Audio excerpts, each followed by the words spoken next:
Hello there, AceTrainerM here. First of all, Happy New Year. I hope you had a wonderful 2014 and I hope you enjoy next year even more. Alright, so the other day I had a friend over and he's a Sony fanboy, you could say. He has all the PlayStations. He plays games on his PlayStation mostly, despite the fact that it has Steam and a PC and everything. Anyway, just generally enjoy Sony. I'm more of a Nintendo person myself. I bought all the recent Nintendo consoles. I enjoy all my Marios and Zeldas and stuff. And we started talking, and it really made me realize. It made me think about Xbox and Xbox One, and really, its missed potential. And before you start to hate, I understand exactly what Microsoft and Xbox are about.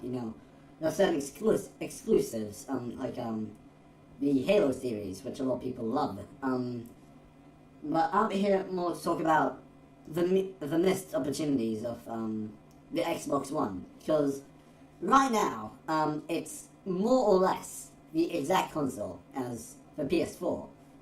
There are some minor differences here and there, and different exclusives and stuff. But other than that, it's essentially the same console. Like, has more or less the same controller. It plays more or less the same games, and generally it's just a very similar console. As if you were to compare the PS4 to the Wii U or to the PC or the Ouya, I don't know, stuff like that. It'll all be like different, have lots of unique differences, and it makes me think, why would Xbox do that? And as we all know, back then at E3 when they announced their new console, they essentially wanted to make it a lot different than what we have today. They wanted to have always connected to internet stuff. They wanted to add all sorts of things, and everyone hated it so much so that they decided to change it on the spot, more or less. And I feel like that was a really big missed opportunity, because it might not have been as strong of a console, but it was going to be very unique. As in, think of there are certain features a console or something can give you, which cannot be achieved with current standards. We have in our minds all these always online and DRM and stuff connected, like in our mindsets, to bad experiences. And because of that, whenever we hear the term, we instantly think it's bad. But the thing is that DRM, or always connected to online, aren't bad features. They've just been used badly.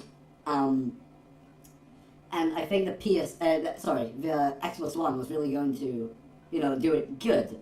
As in, use the always online connectivity to really offer great stuff like instant messaging all the time, updating games, without having to ask you or stuff like that. So whenever you start a game, you don't have to wait like 7 years for it to update, stuff like that, And because of that, essentially they caved, because they knew they were going to get a bit less sales. And to be honest, they were going to get a bit less sales.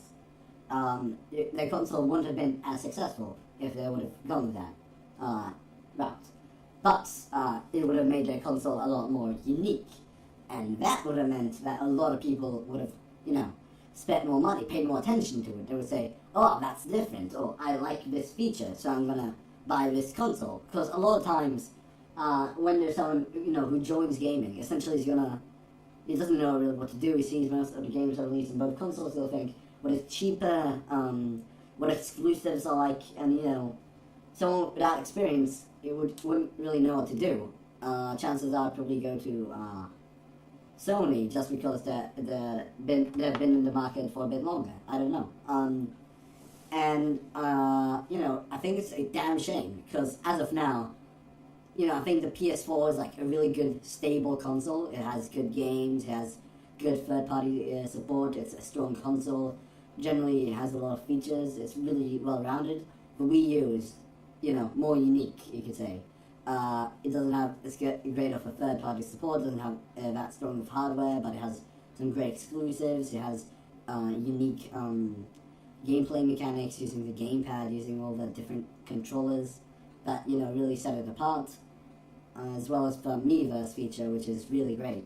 And, the Xbox One, I can't really think of anything that really, sets it apart, other than maybe the Kinect, which isn't that special in the first place. And, it's alright, but seeing as it's barely, if not at all, used in gaming, it doesn't really have much of a point.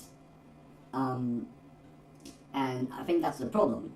If the Xbox One would have been released differently, like as they wanted to release it originally, it would have been a different console. People would have remembered it for something specific, and that would have been incredible. But that's just what they could have done. Rumors that are already going, not rumors, Nintendo has confirmed that, I think Shigeru Miyamoto confirmed that they already started working on a new console.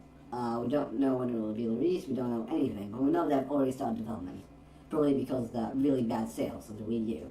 And first of all, let's go to show how, making a unique console you sometimes or usually isn't exactly the right path, unless it's done really well.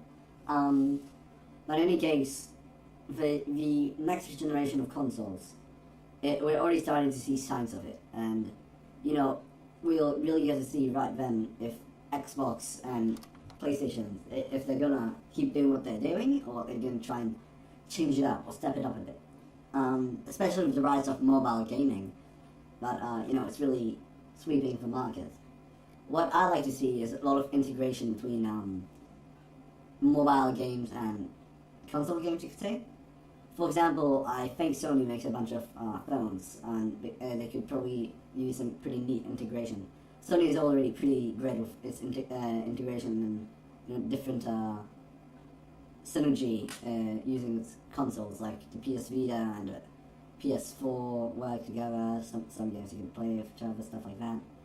The Nintendo is also really good with it. They have the Miiverse, they have all the games that that have the amiibos, stuff like that. And I think the next, if we connect to the mobile side, to the casual gamers a bit more, it might make it easier for them to buy actual consoles, which I think will increase the market a lot and increase the community, which is great.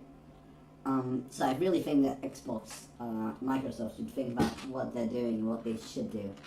Because, don't get me wrong, they're doing good, they have results. But right now, by they I mean Microsoft and Sony are just fighting for exclusives, saying they're paying developers that they want to make games for selling consoles, and that's just stupid, to be honest. I don't think, maybe it makes money, but limiting the amount of games people can play just so you can beat your competition, that's pretty dumb. So, to be honest, what I want Microsoft to do, I want them to find their own unique place. Not necessarily, being all unique like Nintendo and, essentially risking the community they already have. I'm just saying, they should make their focus clear, and it should be something different than what Sony is focused on. I don't know if it'll be, multiplayer, I don't know if it'll be, integration to mobile phones, whatever. But hopefully we'll see them pull something like that in the next few years when the next generation consoles appear. Alright, leave your opinion about the matter in the comments below. Thank you very much for watching. I'll see you guys next time.